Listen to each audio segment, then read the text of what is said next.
ቃል አነባለሁ። እንዲህም ሆነ ይላል ሁለተኛ ዜና ምዕራፍ 20 ከዚህም በኋላ የሞዓብና የአሞን ልጆች ከነርሱ ጋር ምኖዓናን ኢዮሳፍጥን ሊወጉ ወጡ።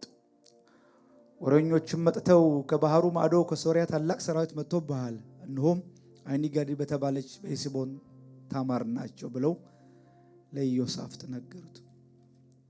ኢዮሳፍጥም ፈራ፣ እግዚአብሔርንም ሊፈልግ ፊቱን አቀና፣ በይሁዳ ሁሉ ጾም አወጀ። ይሁዳም እግዚአብሔርን ይፈልግ ዘንድ ተከማቸ። ከይሁዳም ከተሞች ሁሉ እግዚአብሔርን ይፈልጉ ዘንድ መጡ።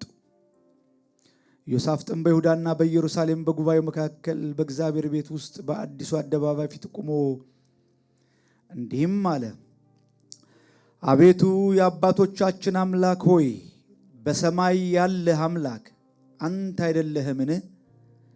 የአሕዛብንስ መንግስታት ሁሉ የምትገዛ አንተ አይደለህምን? ኃይልና ችሎታ በእጅ ነው፣ ሊቋቋምህ የሚችል የለም።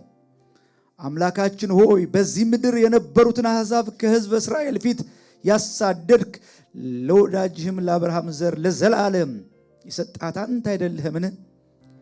እነርሱም ተቀመጡባት፣ ለስምህም መቅደስን ሰርተውባት ክፉ ነገር የፍርድ ሰይፍ ወይም ቸርነት ወይም ራብ ቢመጣብን ስምህ ባለበት በዛ ቤት ፊትና በፊትህ ቆመን በመከራችን ወደ አንተ እንጮኻለን፣ አንተም ሰምተን ታድነናለህ አሉ።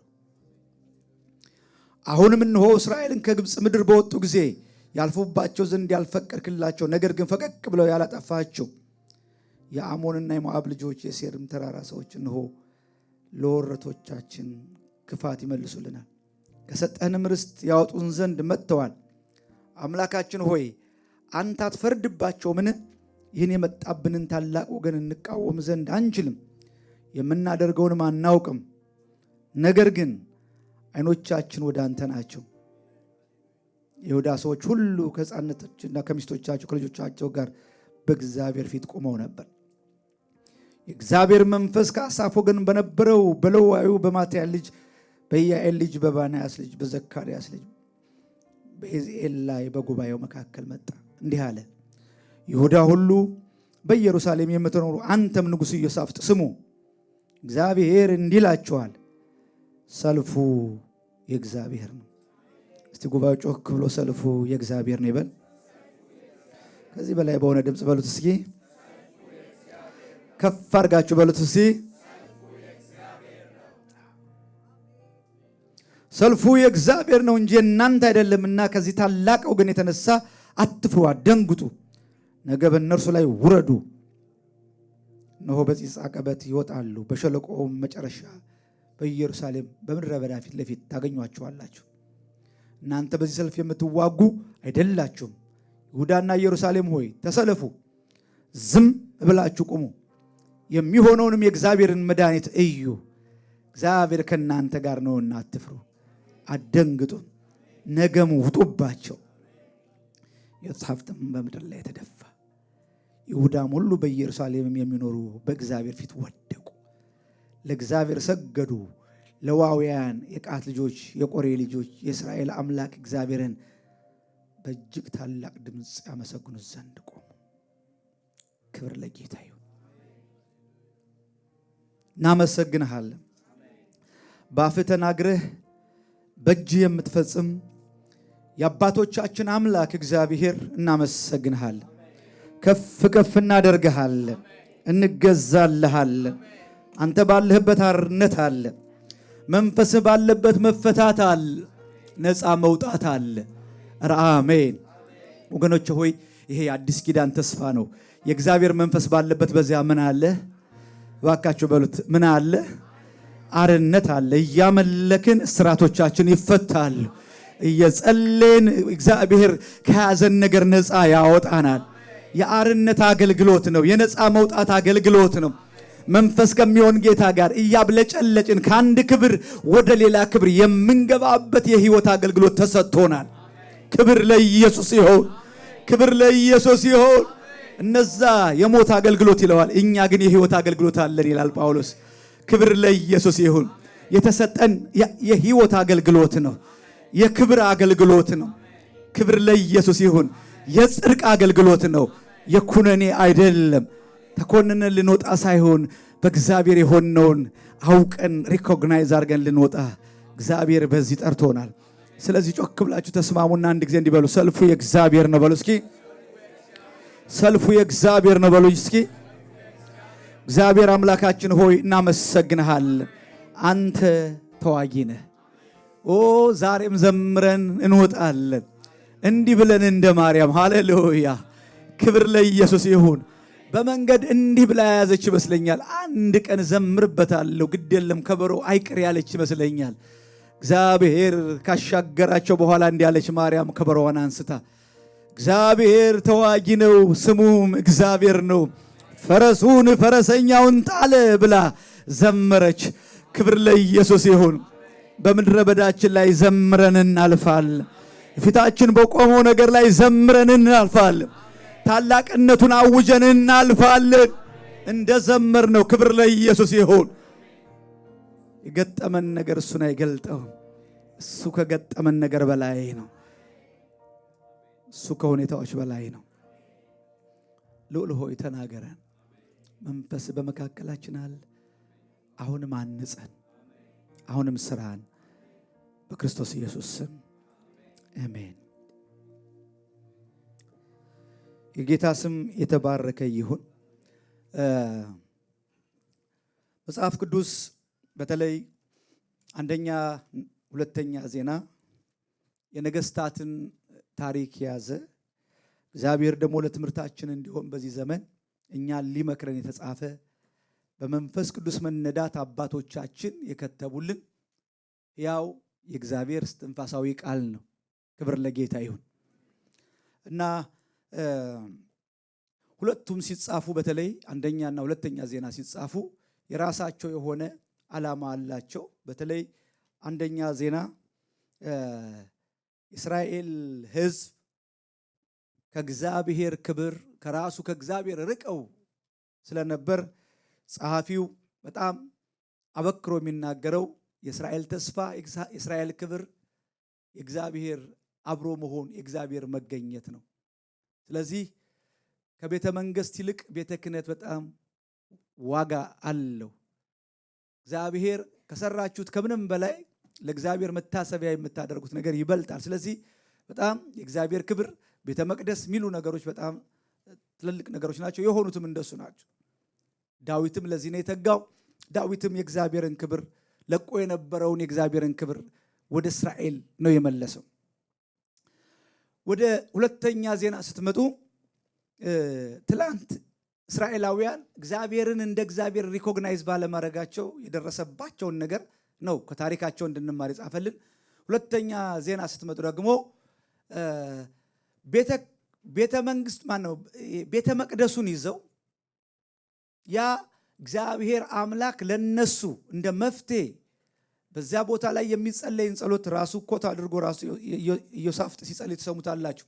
ለአባቶቻችን ርስትን ሰጠህ፣ አሕዛብን ተዋግተህ አሸነፍክ፣ እንደገና ቤተ መቅደስን ሰር፣ በዛ ደግሞ የሚለምኑትን ሰማለሁ አልክ እያለ የተስፋን ቃል ይዞ ነው የሚለምነው ልመናው ላይ። ስለዚህ ሰለሞን በሰራው ቤተ መቅደስ እግዚአብሔር ምንም ነገር ቢመጣ ጸሎታቸውን ሰምቶ እንደሚያተርፋቸው ያን ኪዳን ሰጥቷቸው ነበር። ነገር ግን ያ የተሰራ ቤተ መቅደስ አልጠቀማቸውም። ከእግዚአብሔር ጋር ወደ እግዚአብሔር ከማስጠጋት ይልቅ ቤተ መቅደሱን ሌላ ስዕል ሰጡት፣ ሌላ ትርጉም ሰጡት። በሃይማኖት ሪቹዋል የሆነ ነገር እያደረጉ ከእግዚአብሔር ሕይወት ራቁ። ከእግዚአብሔር ሕይወት ራቁ። ጭራሽ ይሄ ቤተ መቅደስ እስካለ ድረስ ምንም አንሆንም፣ እግዚአብሔር ላይ ብናምጽ በእግዚአብሔር ላይ የፈለግነውን ብናደርግ ዋናው ቤተ መቅደሱ ነው ሲሉ እግዚአብሔር እሱ ዋና እንዳልሆነ ሊያሳያቸው የተመኩበትን ቤተ መቅደስ እንዳፈረሰው ታውቃላችሁ። እና ከስርዓታችን በላይ ከምናደርጋቸው አክቲቪቲዎች በላይ እግዚአብሔር አምላክ እሱ ታላቅ አምላክ እንደሆነ፣ እሱ ገዥ እንደሆነ፣ እሱ ሕያው እንደሆነ እንዲታወቅ እግዚአብሔር ይፈልጋል። ስለዚህ ከነገስታት ጋር ዲል ሲያደርግ ሞር ከዚህ ጋር የተያያዘ ታሪክን ነው የምታዩት። በዚህ በሁለተኛ ዜና 20 ላይ ሲጀምር እንዲህ ነው የሚለው።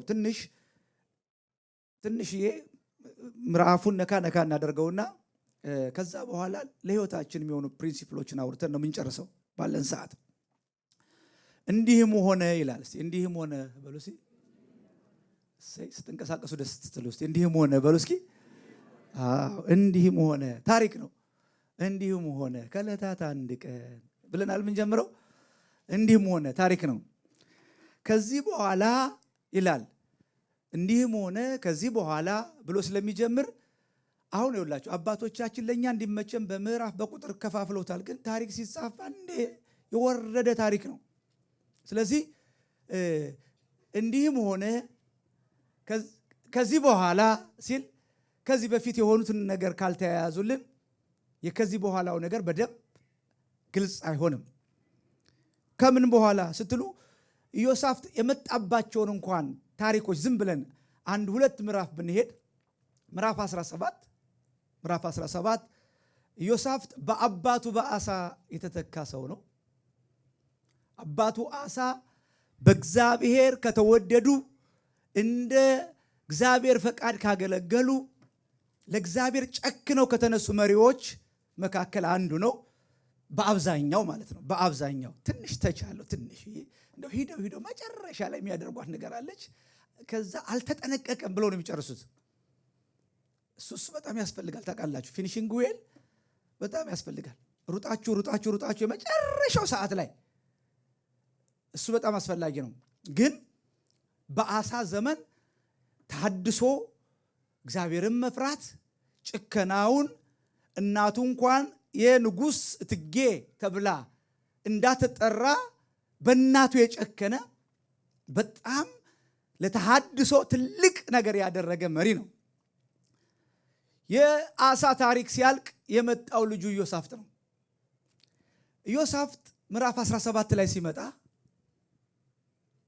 በአባቱ ጸሎት፣ በአባቱ ምርቃት፣ በአባቱ በረከት ዘው ብሎ የገባ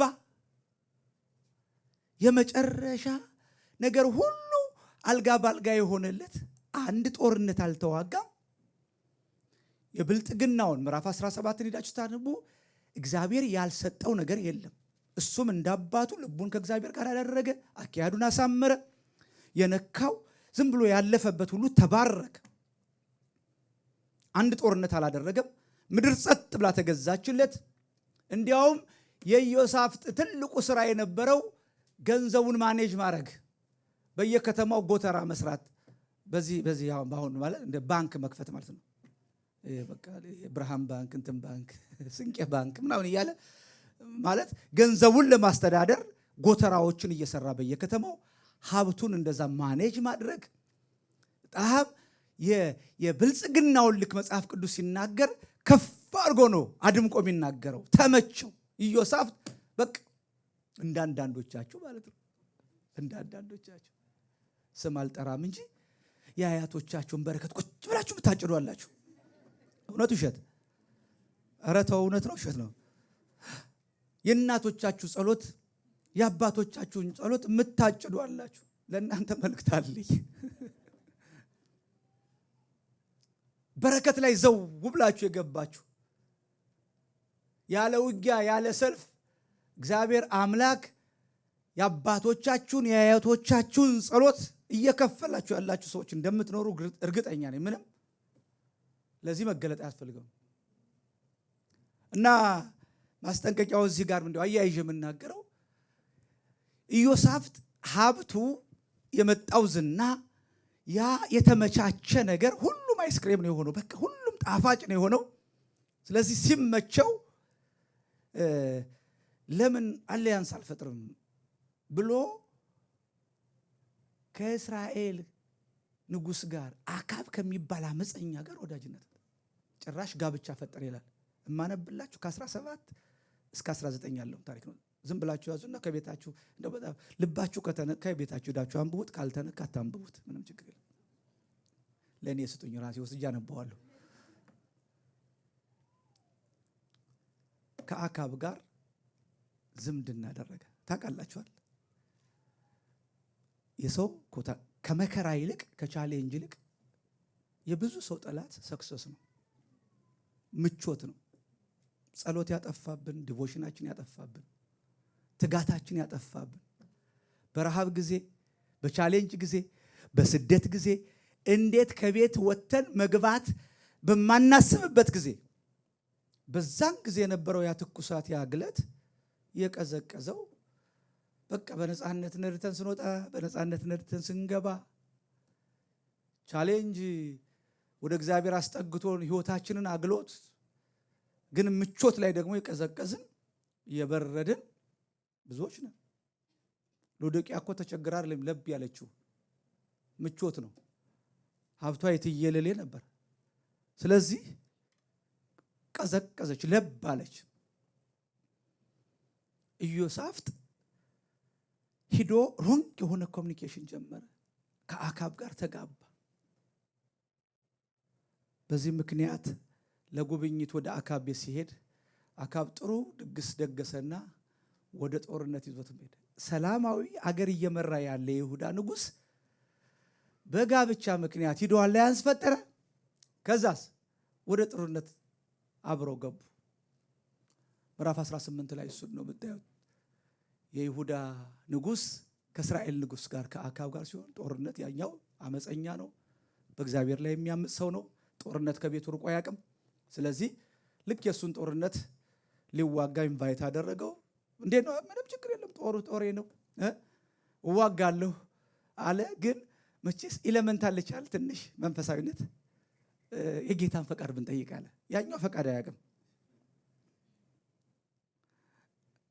እንደው አይጥፋብን። ኧረ አሜን አሜን። አያውቅም። ያኛው የመጨረሻ መጻ ውስጥ ያለ ሰው ስለሆነ የይሁዳ ንጉስ እንደው እወጣለሁ እንዋጋለን፣ ግን እንደው እግዚአብሔርን የምንሰማበት እስቲ እግዚአብሔር ምን ይላል ታውቃላችኋል። የትም ብንሄድ እኮ የሚከተለ እየመለሰ ቤት ያቆመን እኮ ያ በውስጣችን የተተከለ እግዚአብሔርን መውደድ፣ እግዚአብሔርን መፍራት። ኧረ አሜን አሜን። እሱማ ቢጠፋ ማናችንም እዚህ አንቀመጥም። እየመለሰ የባረከን ክብር ለኢየሱስ ይሁን። ያ ውስጣችን እኮ ያለ ኤሌመንት እኮ ነው። እና ምን ችግር አለ አለ የእስራኤል ንጉስ አካብ። ምን ችግር አለ ብሎ አንድ ነው አንተ የምትፈልግ? ኧረ እኔ ጋር 400 አመጣልሃለሁ። 400 ነበር። ሁሉም አንድ ውጣ ይከናወንልሃል፣ ውጣ ይከናወንልሃል። ይሄ ሰውዬ ውስጡ ያለ ጽድቅ፣ ውስጡ ያለ ዲዘርንመንት፣ ውስጡ ያለ መንፈሳዊነት ስላልጣለ አማች ሆነ እንጂ እግዚአብሔር ላይ አመጽ ስላልጀመረ ከ400 አንድ አጣ። እግዚአብሔር ሲረዳችሁ እንደዚህ ነው እንዴ? ከ400 እንዴ 400 በአንድ ቋንቋ እየተናገረ እንዴት አታምኑ? አይከብድም? 400 እንደ ኦርኬስትራ እንደ ተቀነባበረ መዝሙር ውጣ ይከናወንልሃል፣ ውጣ ይከናወንልሃል። ጠጋለና ንጉሱ ወይ ሌላ የለም አለ። ያኔ ንጉሱ ባይወደውም ጥያቄውን አማች አይደል? ሌላ አንድ ክፉ አንድ ቀን መልካም ነገር ተናግሮልኝ የማያውቅ ክፉ ነብይ አለ። እሱን መጠቀም ከፈለግ አይ ንጉስ እንደዚህ አይበላል። ኢዮሳፍጥ ንጉስ እንደዚህ አይበል ይምጣ ተባለ። ሂደው ገና ሲጠሩት ነገሩት። 400 ነቢያት አንድ ቋንቋ እየተናገረ ነው የተላከው ሰውዬ። ስለዚህ ራስህ አብረህ አጀስት አድርገህ እኩል ከኛ ጋር ተናገር፣ ከነቢያት ጋር ተናገር። ያው እግዚአብሔር የሚናገረኝን እናገራለሁ አለ። የሚገርማችሁ ያ ነቢይ እግዚአብሔር የሚናገረኝን እናገራለሁ ይበል እንጂ ሰውየው የጣለበት ነገር ቀላል አይደለም። ከ400 እለያለሁ ብትል ዋ ብሏል። በኋላ መንገድ ላይ እየሄዱ ይመስለኛል እኔ ምን አገባኝ እንደ 400 ለምን 400 አንድ አልሆንም ብሎ ልክ እንደሱ ውጣ ተከናወን አለ። ሄደና ንጉሱ ያውቃል አንተ ሰውዬ እውነቱን ንገረኝ፣ ከመጣህ አይቀር እውነቱን ንገረኝ አላልኩም ከዚህ በፊት? አይ እውነቱማ ንገረኝ ካልከኝ እስራኤል ያለ እረኛ ሆኖ ሲበተን አየሁ። ይሄው አለ ጮኸ ብያለሁ። በሉ ውሰዱና የግዞት እንጀራ የመከራ እንጀራ እየበላ እኔ ጦርነት ደርሼ እስክመጣ ድረስ ይቆየኝ ሲል ይሄም ሰው አንዴ ጀምሯል። በእውነት አንተ ከተመለስክ እግዚአብሔር በእኔ አልተናገረም ማለት። ይሄን ሲል አንዱ ከ400ዎቹ አንዱ መጣና በጥፊት አንተ ነህ ያለው የእግዚአብሔር መንፈስ በየት አልፎ ተናገረ። ጮሌዎቹ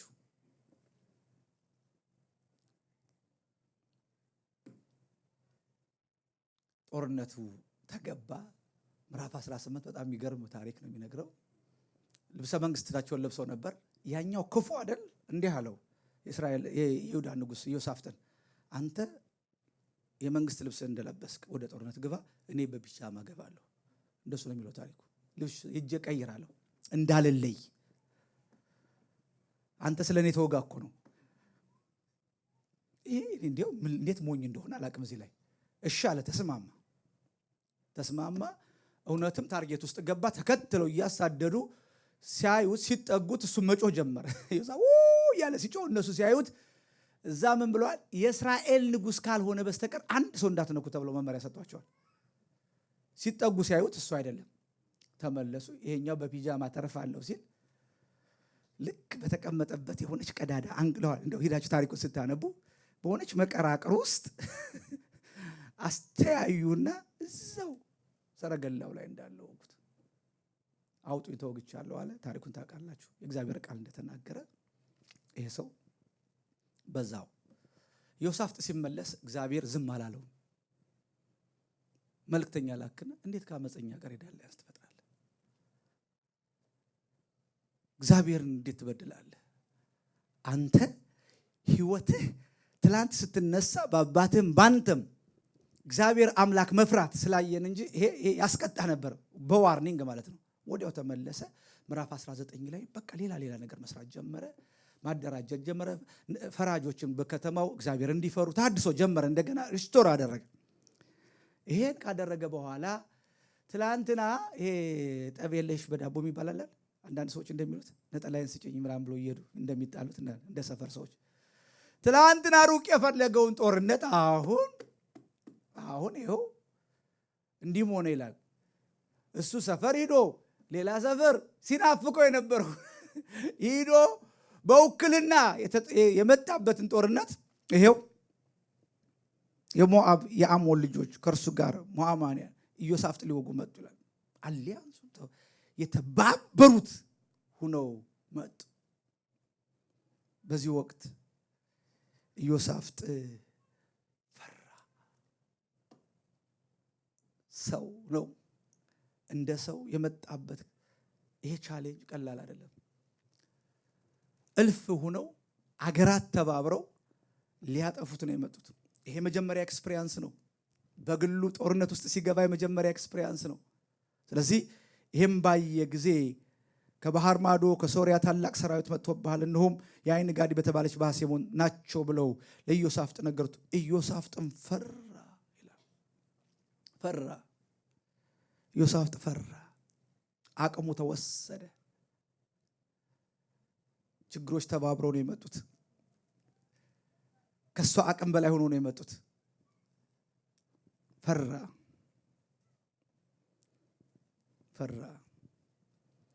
መጽሐፍ ቅዱስ ሲናገር ፈራ ብሎ እዛው በነጠላ ሰረዝ ደስ የሚል ሌላ ሐሳብ ይናገራል። ፈራ ይልና ኢዮሳፍጥ የእምነት ምላሽ መስጠት ጀመረ።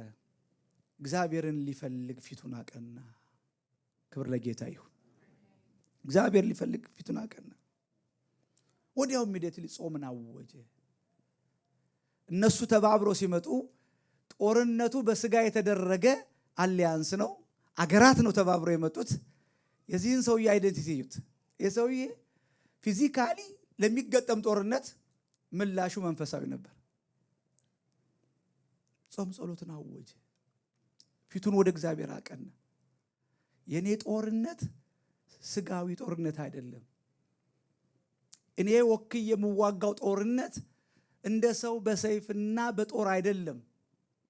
ስለዚህ ምንም ብፈራ ወደ መሰረቱ ሲመለስ ወደ ራሱ ሲመለስ በዚህ ጦርነት ውስጥ ይሄን የውክልና ጦርነት እንደምዋጋ ገብቶኝ ጦርነቱን ልውውጥ አደርጋለሁ። ተስፋዬ እንደሚለው ተስፋዬ ጋቢሶ እንደሚዘምረው ፓስተር ተስፋዬ አይደል? ዝም ብዬ እቆማለሁ፣ ሰልፉን ላንተ ሰጣለሁ፣ በእምነት ወደ አንተ አያለሁ። ክብር ለጌታ ይሁን።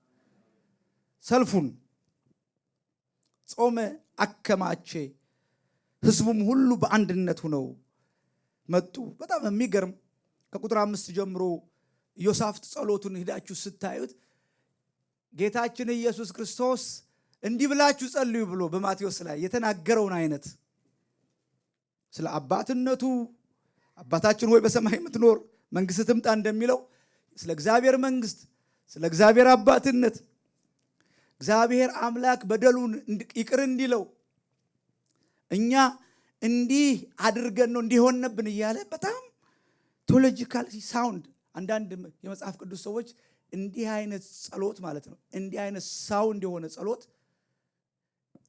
የተቀነባበረ ጸሎት፣ እንዲህ አይነት ቴዎሎጂካል በጣም የጠነከረ ጸሎት የትም ቦታ እንግዲህ ነህምያም ጸልየዋል፣ ግን የኢዮሳፍጥን ያህል አያክልም። ዝም ብላችሁ ጸሎቶቹን ብቻ ብታዩዋቸው በሚያስደንቅ ሁኔታ ነው የሚተርከው፣ በሚያስደንቅ ሁኔታ ነው የሚማልደው። ወደ እግዚአብሔር ቀረበ። 14 እስከ 17 ላይ አምላካዊ ምላሽ። እግዚአብሔር ያን ጸሎት ሰማና እግዚአብሔር ወረደ። እግዚአብሔር ሰማ። ክብር ለጌታ ይሁን። ወረደ፣ እግዚአብሔር መጣ። አዎ ይላል እግዚአብሔር። ታላቅ ወገን ነው፣ ልክ ነህ። ነገር ግን ከዚህ ታላቅ ወገን የተነሳ ምን አትበል፣ አትፍራ። ሰልፉ ያንተ አይደለም፣ አትፍራ። በዚህ ሰልፍ የምትዋጉ እናንተ አይደላችሁም ይልና ደግሞ ሌላ ፓራዶክስ ይናገራል። ውጥና ውረዱ። እናንተ አይደላችሁም ካለ በቃ መዋጋት ነው አይደል? እኔ ለምን ወርዳለሁ? ለምን እዛ ድረስ ሄዳለሁ? ኖ ኖ ኖ፣ ውጡና ውረዱ። ቁጥር 16 ላይ አትፍሩ፣ አትደንግጡ፣ ነገ በእነርሱ ላይ ውረዱ። ውረዱ፣ ሂዱ፣ ውጡባቸው። ቁጥር 18 ነገ ውጡባቸው። ሰልፉ እናንተ አይደለም፣ ግን ውረዱ፣ ሂዱ። እኔ ካልተዋጋው ለምንድን ነው እግዚአብሔር እኔ ጦር ሰፈር እንዲሄድ የሚፈልገው? ምን እንዳይ ነው ብላችሁ አጠይቁ። ክብር ለጌታ ይሁን። ይህን እዚህ ብቻ ለሚተናገረው ቁሙ። ዛሬ የምታዩዋቸውን ግብፃውያን ለዘላለም አታችሁ። እግዚአብሔር ስለ እናንተ ይዋጋል። እናንተ ምን ትላላችሁ? ኧረ እባካችሁ በሉ እስቲ፣ ዝም በሉ እስኪ። ማለት ዝም በሉኝ አይደል? እናንተ ምን ትላላችሁ? እችን ተናግሬ ቦርድ እንኳን በጣም በጣም በጣም ታተርፋላችሁ። እናንተ ዝም ትላላችሁ። ሰልፍ ውስጥ እግዚአብሔር በሚዋጋበት ጦርነት ውስጥ አንዱ ትልቁ ዲሲፕሊን እግዚአብሔር አምላክ ጦርነታችን ወስዶ ሲዋጋ እኔ ቁሜ ማየት። ይሄ ቁም ባልበት ቦታ ግን ሙት የሚል ሳውንድ ያለው ከባድ ቦታ፣ ይሄ ዝም በል የምባልበት ቦታ የሚያቁነጠንጥ ዝም የማያሰኝ ይሄኛውንም ያኛውንም እንድቧጭር የሚያደርገኝ በጣም ከባድ ቦታ ላይ ግን እግዚአብሔር ቸር ስለሆነ በቃ ዝም ብለህ ቁም። እየወረረህ ነው፣ ዝም ብለህ ቁም። ጦርነቱ ሰልፉ ተመልካች ባለበት ነው እንዴ? ጨዋታ እንኳን ራሱ በተመልካች በሜዳ ሲሆን ደስ ይላል። እግዚአብሔር ይዋጋል። የእግዚአብሔርን ስራ ታያለህ። ኧረ አሜን አሜን አሜን። ይሄ የአምላክ ስራ ነው። በጠላቶች ፊት ለፊት ይላል ይቀመጡ። አሁን ችግሩኛ አንፈልገው አንያቸው፣ ንቀላቸው። በፍጹም አትነቅሏቸውም። በእነሱ ፊት ግን ዘይት ይቀባቸዋል። ኧረ አሜን አሜን። አትመልሱላቸው። እናንተ መጋደላችሁ ከስጋና ከደም ጋር አይደለም። የእናንተ ጦርነት የእናንተ አይደለም። ሰልፉን የሚዋጋው እግዚአብሔር ነው። አረ ፓስተር አለቃዬ እኮ ያለበት አጋንንት በቃ ሻጋንንት ይኖርበት።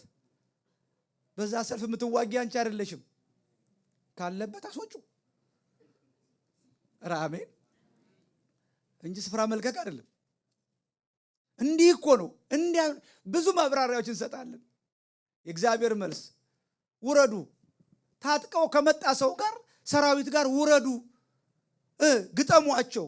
እንዴ ፓራዶክስ። ሰልፉ የኔ ነው አላልክም? እኔ ዋጋለሁ አላልክም? አዎ፣ ግን እኔ ታዛቢ እፈልጋለሁ፣ የሚያይ እፈልጋለሁ። ኧረ አሜን አሜን አሜን። አይኖቻችሁ እንዲያዩ ሰልፋችሁ ውስጥ እግዚአብሔር ሲዋጋ። ኧረ አሜን አሜን አሜን። አይኖቻችሁ እንዲያዩ ምስክሮች እንድትሆኑ። አልሆነም። አይኖቻችን ማዳኑን አላዩም። እግዚአብሔር አምላክ አናልፍበትን ያልነውን ጦርነት እግዚአብሔር ተዋግቶ አላሸነፈም። ኧረ አሜን አሜን። እያንገበገበን አይደለ? አንዳንዴ በቃ እየመጣብን ሰውነን ሊሚቴሽን አለን። አንዳንዴ በቃ ተናገረው ውጣው ኖ ዝም። አንድ ወዳጅ አለኝ በጣም የሀገር ጉዳይ ፖለቲካ ነገር ሲነሳ አለ በቃ በጣም የመጨረሻ ውስጤ ብስጭት ይልና አለ ጽፌ ወደ ራሴ ቴክስት አደርገዋለሁ አለ።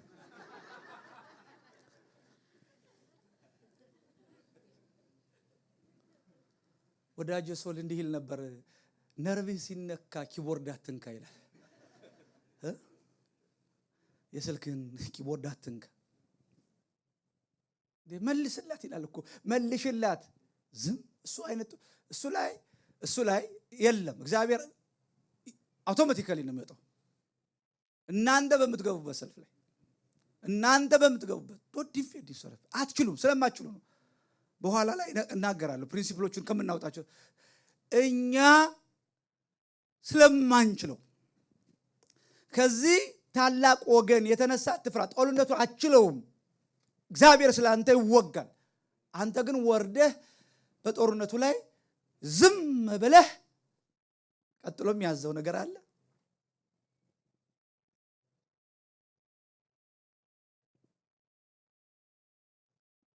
ችን ሰዓት ችን ሞመንት ባለመታገስ ብዙ ጦርነት አበላሽተናል።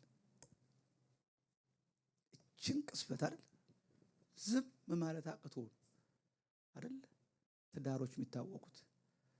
ያቺ ሞመንት ከባዷ ሞመንት ለእግዚአብሔር መስጠት አቅቶን እግዚአብሔር ሆይ ሰልፌን ውሰደው እንካ ማለት አቅቶን ስንገባበት ብዙ ነገር አበላሽተናል።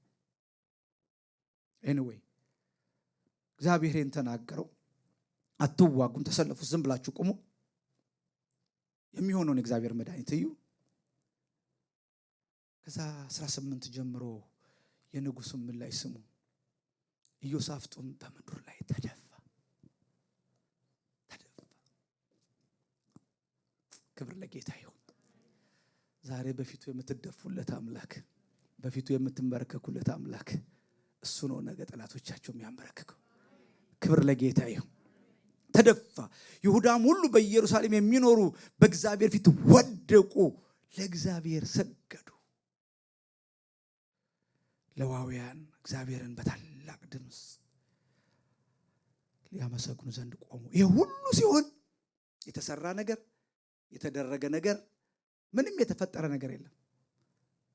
ይኸውላችሁ እግዚአብሔር ከድርጊት በፊት እግዚአብሔር ሁኔታዎችን ከመቀየሩ በፊት መጀመሪያ እኛን ልብ ሊቀይር ሲፈልግ ተናግሮ ያሳረፈን ቃል ነው ነገ ስራችን የሚሰራው። ይሄ ፕሪንሲፕል ነው። ይሄ መንፈሳዊ ዓለም ላይ ያለ ፕሪንሲፕል ነው። እናንተን ያልሰራ ቃል ነገራችሁን አይሰራም። ኧረ አሜን። እናንተን ያላሸነፈ የእግዚአብሔር ቃል ነገራችሁን ናደውና ሳየኝ አይሰራም። መጀመሪያ አንተን ይናድህ። ኧረ አሜን አሜን። አንተን ያሸንፈ፣ አንተን ያንበረክክ፣ አንተን ላይ ጉልበት ያምጣ። ጠላት እያለ የተባበረ ጦር እየተዘጋጀ አገር ሊወረር። ዋው! ክብር ለጌታ ይሁን። የንጉሱን ምላሽ ስሙ። ይህን ነው ያለው። ተደፋ፣ ሰገደ፣ ወደቀ፣ በታላቅ ድምፅ አመሰገኑ። ስለዚህ ኢዮሳፍጥ መመሪያ ሰጠ ለሕዝቡ። በእግዚአብሔር እመኑ ትጸኑማላችሁ። በዚህ ጦርነት ውስጥ የሚፈለገው ለእግዚአብሔር መታመን ለመጽናት። በነቢያቱ እመኑ ነገሩ ይሰራላችኋል። ኧረ አሜን። እዛ ዘማሪያንን ለየ ነው የሚለውና እኔ ይሄ ሪኩዌስት ሲደረግ የሰዎችን ስሜት ብጋራ ብዬ ትንሽ ጠጋ ብዬ ላስብ ሞክሬያለሁ። ማለት ጦርነቱ ፊት ሂደው የሚዘምሩት ማለት ነው። አልባሳት ለብሰው አሁን እንደ ኳይሮቻችን እንደ ወርሺፕ ቲሞቻችን ጦርነት አለ። ጦርነቱ ጨዋታው ይሄ ነው። የጦርነቱ ህግ ዘማሪዎች ይለያሉ። መቼም እርግጠኛ ነኝ አሁን ይሄን መረጣ ብጀምር ከኋላ ነው የሚቀመጡት አንዳንዶች። አልባሳት ተደርድሯል፣ ቁጥር አለ። ምክንያቱም መረጠ ስለሚል ማለት ነው።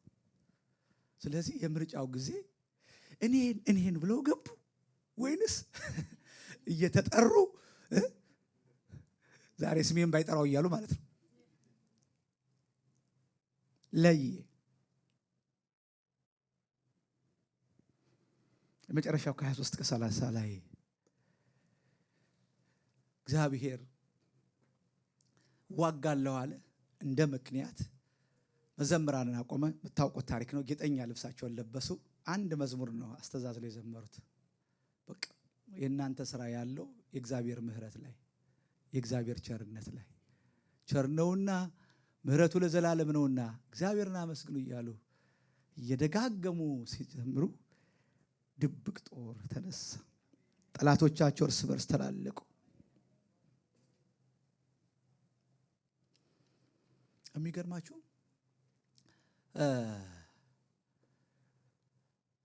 በዛ ምስጋና ውስጥ እግዚአብሔር አልፎ ሲሰራ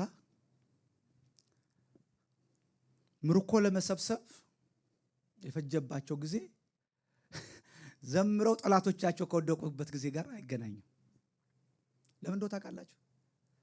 ጠላቶቻቸው ሲመጡ እንዳለ ሙቭ አድርገው ነው የመጡት። ማለት ቤታቸውን፣ ኮሚዴኖን፣ ይሄ ምናምን እቃውን፣ ሳንዱቁን ምናምን ሁሉ። ምክንያቱም ሊያፈናቅሏቸው ነው፣ ዲስፕሌስ ሊያደርጓቸው ነው እንጂ ተዋግተው ሊሄዱ አይደለም። ሲጸልይ ጸሎት ላይ አይታችኋል።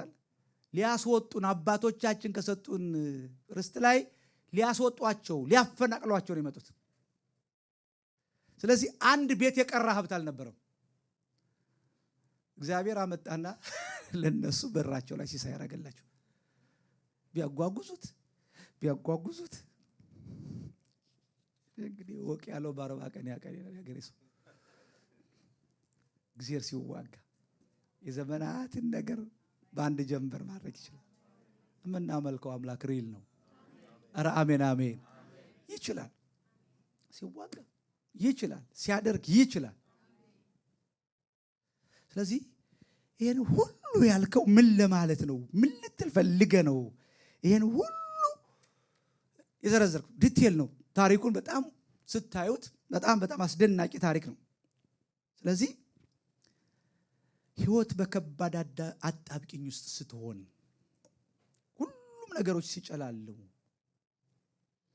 በብዙ ጠላቶች ከበባ ውስጥ ስንሆን፣ አንዳንድ ቤት ያለው ቻሌንጅ ግራ ያጋባቸዋል። ለማጽናናት እንኳን አቅም እስኪያጣን እንደ መጋቢ ማለት ነው።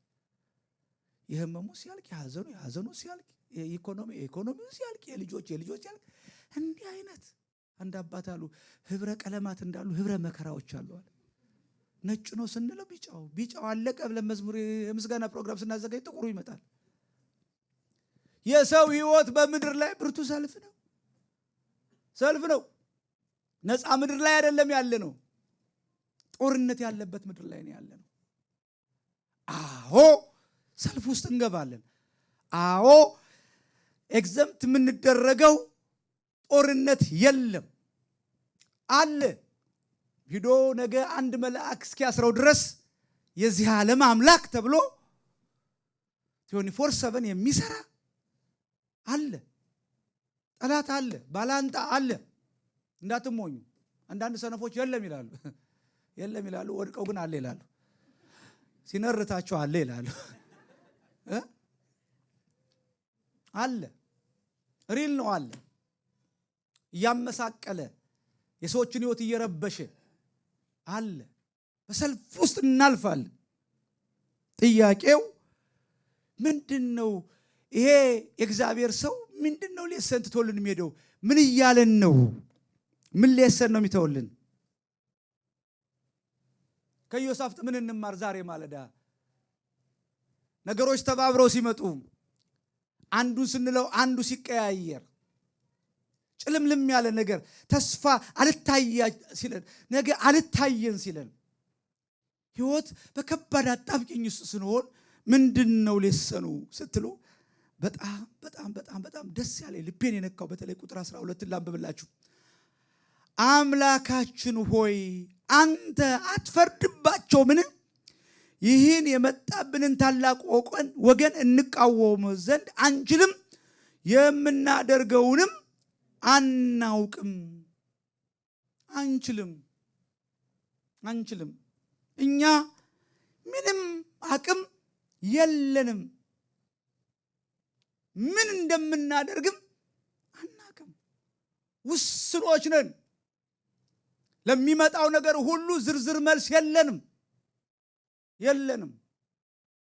አናውቅም።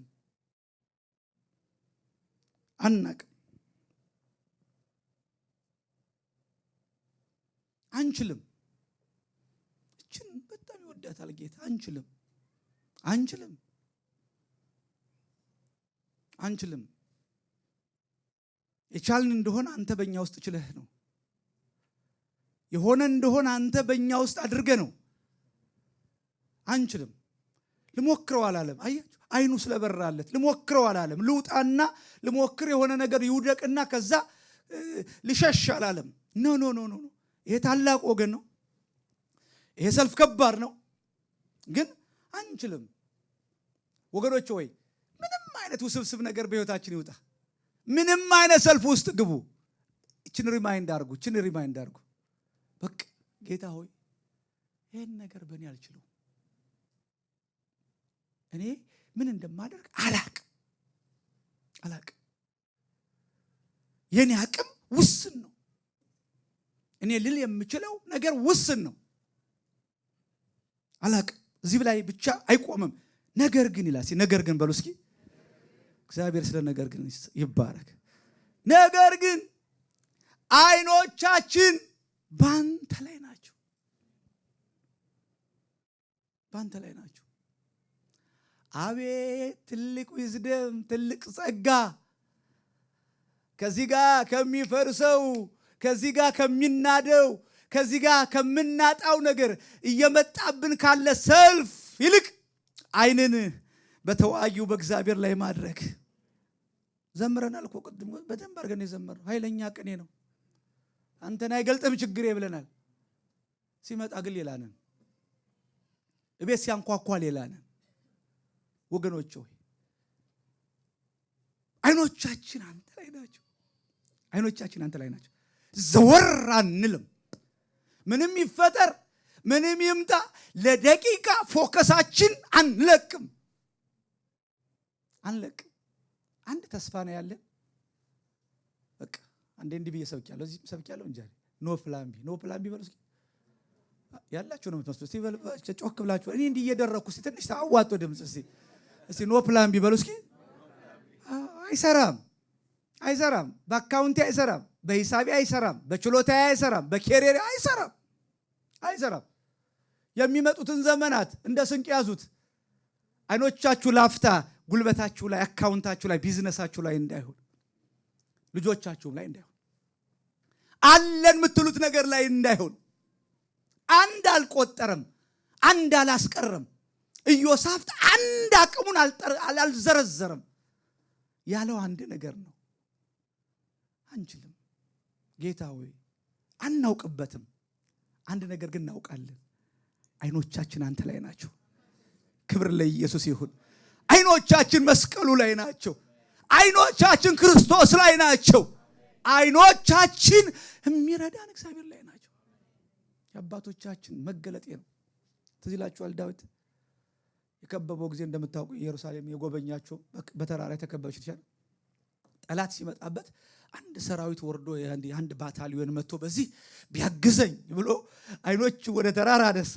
ግን ደስ ይላል። ዳዊት ደስ ከሚለው እየሮጠ ይስታል፣ እየሮጠ ይመለሳል። ጌታ ይመስገን። በቃ ላለመሳሳት ብላችሁ አትጨናነቁ። ያው እንስታለ ሰዎች ነን፣ ግን ተመለሱ። ዋን ዌይ አታርጉት፣ ራውንድ ትሪፕ አድርጉት። አንዳንድ ሰው ዋን ዌይ ነው የሚቆርጠው። ጥሩ አይደለም እንደሱ። አንዳንድ ሰው በቃ አንዴ ተሳስቻለሁ ሁሌ ልሳሳታለሁ አይሰራም።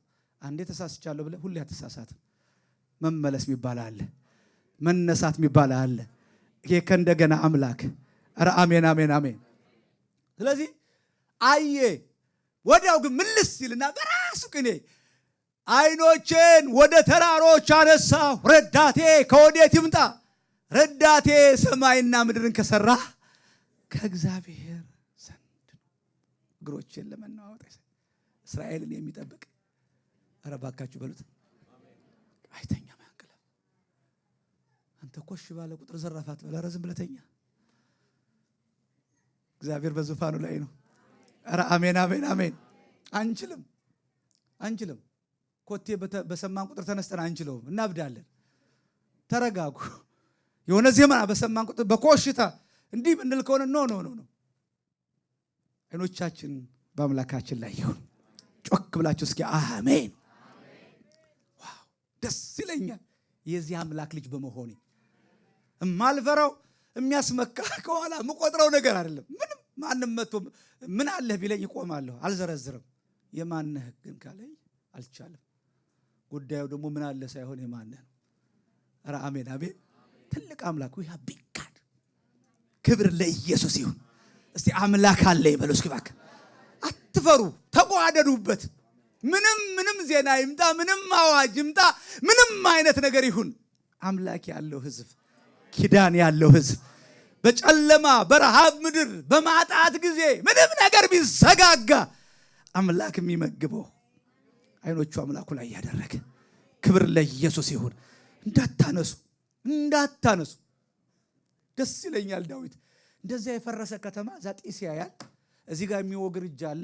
ትይዘላችኋል ፒግላግ ላይ አንደኛ ሳሙኤል 30 ላይ እንደዛ እየተንቀጠቀጡ እኮ ነው የዳዊት ኃያላን። ለማልቀስ ኃይል ቀርቶላቸው ሚስቶቻችን ልጆቻችን አስማረክ አንተ ድሮ አንተም ብሎ ነፃ አውጪ ይሻሉ ሊወግሩ ሲሉ የሰው ልጅ የፈረሰን ከተማ ያያል። ጢስ ያያል። የተቃጠለ አይቶ አይፈራም። የሚወግረውን ድንጋይ አይቶ አይንቀጠቀጥም። እሱ ያን ጢስም አላየም፣ ፍርስራሹንም አላየም፣ ወጋሪዎችንም አላየም።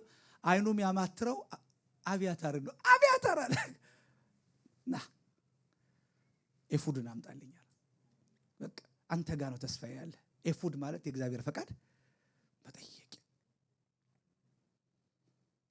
ዞር አለና ፈቃድ ጠይቆ ሲመለስ ልውጣን ይላል። ተጣልፋችሁ የምትወጡበት ችግር እኮ ነው። ኒውትራል ነው ዳዊት፣ በእግዚአብሔር ፈቃድ ኒውትራል ነው። ልውጣ ከተር አገኛችሁ አትወጣ ቢለኝ ይቀመጣል። እግዚአብሔር ይባርከው። የሰውን ጩኸት አይቶ የማይፈራ የፈረሰን ከተማ አይቶ የማይደነግጥ ውጣ ሲለው እግዚአብሔር በቃ እንውጣ እግዚአብሔር ውጣ ብላ ሲል ያ ሁሉ ሰው አንተ ካልክማ አንተ ከሰማህማ ብለው ድንጋያቸውን ጥለው እንደገና አጃቢ ሆኑ። ሲመለስ እንዲህ ብሎ ጻፈ። አሁን በሉ ጻፉ አለ። ይሄ የማን ምርኮ ነው? የዳዊት ምርኮ ነው። የሄደውን ያስመለሰው ወጋሪውን አይቶ ፍርስራሽ አይቶ እየተንቀጠቀጠ አይደለም። አይኖቹን እግዚአብሔር ፈቃድ ላይ አምጣልኝ።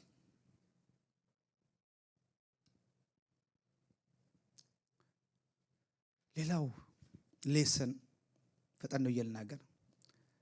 እግዚአብሔር በሰጠን ቃል ላይ እግዚአብሔር በሰጠን ተስፋ ቃል ላይ መቆም። ቅድም እየጸለየ ያዙት፣ ተቀበሉት፣ ሪሲቭ አድርጉት። ዛሬ ጌታ እየተናገራችሁ ነው። እስቲ እጆቻችሁ ላይ ግድ የለም ካልተናገራችሁ ምንም ለእኔ ብላችሁ አይዟችሁ። እናንተ ብትሰሙኝ ባሰሙኝ ምንም በቃ የኔ ድርሻ መልእክት ማድረስ ነው። እንደ ዩፒኤስ ገንትነ በቃ አይደል ጥላችሁ ትሄዳላችሁ። አገልጋይ ናችሁ። በቃ ከጠቀመ ተቀምጫለሁ። ግን ሆፕፉሊ ይጠቅመናል። ቃሉን ስለሆነ እያወራን ያለ ነው። ክብር ለጌታ ይሁን። ዮሳፍጥ በነቢያቱ እመኑ ይሰላላችኋል ብሏል። ምን ማለት መሰላችሁ? በፓስተር መካሻው መልእክት እመኑ ይሰላላችኋል፣ ካልሆነ አይሰላላችሁ። እያንዳንድሽ ዲስኮኔክት አላረጋችሁም። ግን ነብይም በነብይ ስም የሚቀበል አለ የሚለው በቃ እንደ መልእክተኛ ተቀበሉ መልእክቱ። ክብር ለኢየሱስ ይሁን። ስሙ ቁጥር 17 ላይ እንዲህ ነው የሚለው፣ እናንተ በዚህ ሰልፍ የምትዋጉ አይደላችሁም። ይሁዳ በኢየሩሳሌም ተሰለፉ፣ ዝም ብላችሁ ቁሙ፣ የሚሆነውንም የእግዚአብሔር መድኃኒት እዩ። እግዚአብሔር ስለናንተ ከናንተ ጋር ነው፣ አትፍሩ፣ አትደንግጡ፣ ነገም ትወጡባችኋላችሁ። ቃል ነው የሰጣችሁ። ይህን መንዝሩት። ቻሌንጆቻችሁ ውስጥ ድምፁን መንዝሩት። እግዚአብሔር ከቃል በላይ የሚሰጠው ሌላ ስጦታ የለውም። ቃሉን ከያዛችሁ ግን እንዳትፈሩ። በእኔ ይሁንባችሁ። ግቡ፣ ወክ አርጉ። ማዕበልም ይሁን ወክ አርጉበት እና ይበላችሁ እንጂ እግዚአብሔር ይናገራችሁ እንጂ። ኧረ አሜን አሜን። ራሱን አምኖ የሚናገር አምላክ ነው። ስለዚህ በእግዚአብሔር የተስፋ ቃል ላይ ዝም ብላችሁ ደግሜ ላለው ዝም ብላችሁ። አንዳንዴ ይራወጣል። በቃ ይሄ እኔ በህይወቴ እኮ ስለማውቀው ነው። የሆነ ጥድፍ የሚያደርገኝ ነገር ከመጣ ነገር ሊበላሽ እንደሆነ አውቃለሁ። ቁጭ በል እንደውም ልብስ ለብሼ ከሆነ አውልቀውና ቢጃማ ለብሼ ተንበረከክ። ይለይልህ እስቲ። የምን ጥድፊያ ነው? ወስዶ እኮ ሊያላጋኝ ነው እንዴ! ስንት ጊዜ እኮ አጋጨን። ጥድፍ። ኧረ ዝም በሉ፣ ተረጋጉ። እኔ መቼስ ክፍለ ሀገር ቢሆን ኢትዮጵያ ቢሆን ካጠገባቸው ያለውን ሰው ተረጋጋ በሉት ልል ነበር። እዚህ በኋላ አታስወጡኝ፣ እናንተም በጥንቃቄ ነው የማገለግለው። ኧረ አሜን። ዝም ዋው ቸር አምላክ። ዝም በሉ። ስለ ልጅሽ ዝም ባወራሹ ቁጥር ታበላሽዋለሽ። ስለ ጤና ዝም። አንድ ነገር ልንገራችሁ፣ ጠላት ከየትም አያመጣውም። የሰጠነውን ሌጋል ግራውንድ ይዞ ነው የሚቀጠቅጥ። መሞቴ ነው ካልክ እዛው ግራውንድ ላይ የሞትን በቃ ይመጣሉ፣ ስፍፍ ይሉበታል እዛው ቃሉ ላይ። ከምሬ ነው የምነግራችሁ። እኔ ጌታ አንድ ያስተማሪ አንድ በሳል ሰው ይናገረኝ። ፓስተር መኪያለ ታውቃለህ፣ ጴንጤ እኮ ሟርተኛ ነው አለኝ። በኢየሱስ ስም አልኩ። አረ በቃ እንደው መጠንቀቅ ያለብን። እነዛኛውማ በኢየሱስ ስም ውደቅ ስትለው ይነቀላል። ይሄኛው ኔጌቲቪቲ የሚያወራብህ ይሄ ሰው ሲያማችሁ ሰው እንትን ሲላችሁ የነሱን ቃል ተጠቅሞ እናንተን ዲፕሬስ ያደርጋል። እና ሞኛቱ ነው፣ አጥረታችሁ ትውጡ። በኢየሱስ ስም የተነገረ ኔጌቲቪቲ የተገለበጠ ይሁን በሉ። እርግማን በኢየሱስ ስም የተገለበጠ ይሁን በሉ። ራሳችሁን አትርገሙ ነው እዚህ ጋር። መከራ መጣብኝ ብላችሁ ራሳችሁን አትርገሙ። የተናገራችሁን አስቡ። ከሁኔታው በላይ ከሆነብን በላይ እሱ ይበልጣል። ክብር ለኢየሱስ ይሁን። ክብር ለኢየሱስ ይሁን። ስለዚህ ዝም ብላችሁ ቆሙ። እስቲ ዝም ብዬ ቆማለሁ በሉኝ። እስቲ ዝም ብዬ ቆማለሁ። እችለው ውስጥ የሚጋፋውን እንደዛ ውጣ ተናገር። ኖ ዝም በሉ። ባወራችሁት ቁጥር፣ ኤክስፕሌን ባረጋችሁት ቁጥር፣ ባባዛችሁት ቁጥር የተባዛ ችግር ነው የሚሆነው። መፍትሄ አይሆንም። መፍትሄው ዝምታ ነው። መጽሐፍ ቅዱስ ሲናገር ሰው ዝም ብሎ የእግዚአብሔርን ማዳን ተስፋ ቢያደርግ መልካም ነው። እንዲህ በሉ እስቲ፣ ጌታ ሆይ ዝም እንድል እርዳኝ። ዝም። ሌላው ከ21 እስከ 22 ልናገር። ሰው በ100 ሺህ የተቆጠረ ሰራዊት በመጣበት ጦርነት ላይ ዜማ ዕቃ፣ በገና፣ ክራር ይዞ ይቆማል። እኔ ቤት እንደው ብትመጡ ደስ ይለኛል። ማለት በአንድ ላይ እንዳትመጡ። ላስት ይር የቤት ህብረቶች ጊዜ አንድ ክራር ስጫወት አዩኝና ሁለት ኤርትራውያን ወገኖች አሉ አዳር እየመጡኛ ጋር የሚጸልዩ ሁለቱም በአንድ ቀን ሁለት ከኤርትራ ክራር አመጡልኝ። እንዴት ደስ እንዳለኝ። አሁን አንዱን ቢሮዬ ላይ ጠምጄዋለሁ፣ አንደኛው ቤቴ ላይ ተጠምዷል እና አለች በገና። አቤት አቤት አቤት አቤት አቤት። በቃ ዝም ብዬ በጣቶች የመነካካት ነው። ደግሞ እነዚህ ጣቶች እግዚአብሔር ሰልፍ አስተምሯቸዋል። ክብር ለጌታ ይሁን። እቴ ጉሮሮዬን ምን አሰለለው ለምን እላለሁ፣ እየዘመርኩ ደረድራለሁ። ሰልፉ ያንተ ነው ስል ይመጣል፣ ይበትናቸዋል። ክብር ለኢየሱስ ይሁን። ምስጋናን የሚሰዋ እሱ ያከብ ማዳኔን እኮ ነው የእግዚአብሔር የዴሊቨረንስ ያለው። በኮምፕሌን የምትዘልቁት ነገር የለም። ኮምፕሌን ካረጋችሁት ራሱ አንድ ስትሰጡት አባስቶ ይሰጣችኋል አጋንንት። በምስጋና ፊት ግን መቆም አይችልም። ኧረ አሜን አሜን። ፓወር አለው፣ ጉልበት አለው። አመስግኑ። ጌታ ሆይ አሁን እየተነፈስኩ ነው። አሁን ምራቄን ያለ ቴራፒ እየዋጥኩ ነው። ክብር ለኢየሱስ ይሁን። አሁን በህይወት ነኝ። አሁን በላይፍ ሳፖርት አይደለሁም። ሌላውን ነገር ለምን ትፈልጋላችሁ? የማመስገኛ ምክንያቶች አሉ። ቤታችሁን እዩ፣ ልጆቻችሁን እዩ፣ ባርኩ፣ አመስግኑ። ስትገቡ ስትወጡ ስለሰጠኝ ትዳር አመሰግናለሁ፣ ስለሰጠኝ አገልግሎት አመሰግናለሁ፣ ስለ ልጆች አመሰግናለሁ፣ ስለ ጤንነት ያመሰግናለሁ። አመሰግናለሁ። ይሄ ፕራክቲካል የሆነ መሬት የሚወርድ ትክክለኛ መፍትሄ ነው። አመስግኑ። እኔ እግዚአብሔር በማለዳ ያስተማሪ እሱ ስለሆነ አሁን አዳርም ብትመጡ ጸሎትም ብትመጡ በቃ በበገና አልችልም። በገና ከሌለ ጠፋለሁ። የማልችለው አለማምለክ ነው። ክብር ለጌታ ይሁን። አምልኮ ውስጥ ስገባ ግን ክብሩ ችግሬን ያቀልብኛል። መገኘቱ ህልውናው የኔን ትንሹ ጣጣ በእውነት ፈልጌም ሳገኝ እንደው አርግልኝ የሚል ጸሎት ላይ ብዙ ሰንብቻ አላቅም። እኔ አመልካለሁ፣ እሱ ህልውና ሆይን ይባርካል። ኧረ አሜን አሜን። ክበር እለዋለሁ ደስ ብሎኝ የማላደርገውና ለምን እንደው ለመገበዝ አይደለም። እግዚአብሔር ትረፍ ሲለኝ ያስለመደኝ ክራር ነው። ጌታ የተባረከ ይሁን። የዛሬ ምናምን ዓመት ወደ አሜሪካ ስመጣ በጋቢ ጠቅልዬ ነው ያመጣኋት። አብራኝ የምትሰደድ ቤርኩባት። ሞኝ ነኝ። መሻገሪያን ድልድይ ሰብሬ እመጣለሁ። ወገኖቼ ሆይ እንዴ አንዳንዱ ቤት እኮ ውሃ ነው የሚሸተው። ይቅርታ አጉልዬን ስናገር የለም አምልኮ የሚባል ነገር የለም። መብላት፣ መጠጣት፣ መተኛት። እንዲህ አይነት ቤት ላይ ድል አትጠብቁ። ኦልሬዲ ፈዟል፣ ተመቷል። ቤታችሁን አግሉት፣ ይዘመር። እንዲያው እናንተ እንኳን መዘመር ባችሁን ምን ችግር አለ? ክፈቱት፣ ሞቅ አድርጋችሁ ክፈቱት። ክብር ለጌታ ይሁን።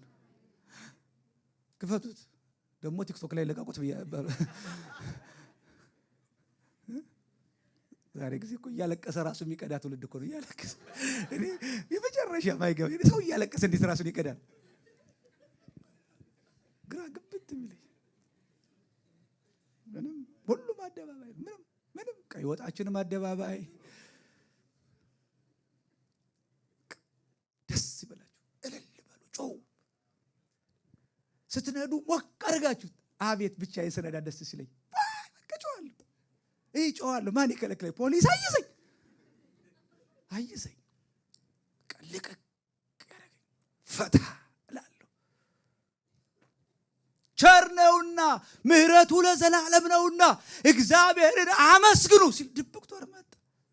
የት መጣ ማይባል ሰራዊት መጣና 185,000 በአንድ ሌሊት አረገፉ። ይሄን የሰው ሰይፍ አይችልም። ይሄን የኢዮሳፍጥ ሰይፍ አይችለውም። ወንድሜ ሰልፍን ለእግዚአብሔር ስጥ። ያንተ ሰልፍ ማምለክ ነው። ይሄ ነው ጦርነቱ። ውረዱ ውጡ ያላቸው ለምስጋና ነው፣ ለዝማሬ ነው። አሃ ለካ ካልተዘመረ ታውቃላችሁ። አምልኮ ላይ በጣም ፓወር አለ። አጋንንት የኔ ያውቃል። ድቢ ሲያስመጣ ሲያደር ዝም ብሎ እንዳይመስልህ። በጣም ሞቅ ካላል አይወርድም። መንፈሳዊ ዓለም በምን እንደሚሰራ ጠርጥር። ኮፒ አድርጎ ነው፣ ኮርጆ ነው። እኔ የአምልኮ ግብር እንከፍላለን እያልኩ አይደለም። ደግሞ አጣማችሁ ሰዱና ደግሞ ኖ አምልኮ ውስጥ ፕሬዘንስ አለ፣ መገኘት አለ። ኧረ አሜን አሜን አሜን። እዚህ በፊት ብያችሁ እንደሆነ አላውቅም። ቤቴ አለ ጌታ ኢየሱስ ቃል ቤቴ ለሕዝቡ ሁሉ የሚሆን የተአምራት ቤት አላለም። የትንቢት ቤት አላለም። የቲችንግ ቤት አላለም። እነዚህ ሁሉ ያስፈልጋሉ። ሲጠቀልለው ግን ምንድን ነው? ለሕዝቡ ሁሉ የሚሆን እኔም ቤት በጸሎት ቤት ምን አሰኛቸዋለሁ? ደስ አሰኛቸዋለሁ። ጸሎት ውስጥ ፓኬጅ ውስጥ አለ። ጳውሎስና ሲላስ በዜማ ብለን እኮ ወገኖች ወይ ይቀላል። ከህመማቸው የበረቱት ነገራቸውን ጥለው ለመድኃኒት የተረፉት እነሱ መጽናናት ሲገባቸው አጽናኝ ሆነው አዳኝ የሆኑት እግዚአብሔር በእነሱ በገለጠ ነው። እንዳታቀሉት፣ ፓወር አለው። አመስግኑ። አይመቸኝም እንዳትሉ። አንድ ጊዜ አንድ ኤቢሲ የሚባል ባይብል ኮሌጅ አዲስ አበባ እዛ ምግብ እየበላ ቤተሰቦቹ በቃ አንድ ነገር ቢሉ እምቢ በል ስለተባለ አንድ ልጅ ምንም እግዚአብሔር ይመስገን ብሎ ያውቁ ጓደኞች የያዙትና እስቲ እግዚአብሔር ይመስገን በላሉት። አይመቸኝም። የትምህርት ቤት እንጀራ እየበላ እኮ አይመቸኝም። ምክንያቱም እንዳትብል አይመቸኝም። ወገኖች ሆይ አንደበቶቻችን እግዚአብሔር ይክፈት። እኔ በቃ በእኔ ይሁንባችሁ። በቃ ምንም ነገር ውስጥ ስንት ፍርስራሽ አጠገባችሁ ኢሚዲየት የሆኑ ልጆች ብዙ ነገር ይኖሩ። ግቡ፣ ወደ መኪናችሁ ውስጥ ገቡ። ወክ ስታደርጉ ወደ መኝታ ቤታችሁ ውስጥ ገቡ። እግዚአብሔር ድምጻችሁ ሊሰማ ይፈልጋል። የመጨረሻው ደስ ይለኛል እንዲህ የሚል ቃል አለ። የመጨረሻው ያ የጦርነት ስፍራ ስያሜ ተሰጥቶት ነው ያለቀው። የእግዚአብሔርን ያን ድንቅ ስራ ኤክስፒሪየንስ አደረጉ። እንዳልኳችሁ ዲስፕሌስ አድርገው ሊተኳቸው የመጡትን ሰዎች እግዚአብሔር እድል ሰጣቸውና ምርኮን ማለት እግዚአብሔርን ድንቅ ስራ እየተገረሙ እየተደነቁ ይህን ካደረጉ በኋላ ቦታው ስያሜ አገኘ። ጦርነቱ ተሻረ። የጦርነት ሸለቆ የነበረው ምን ተብሎ ተጠራ? እባካችሁ በሉት፣ የበረከት ሸለቆ።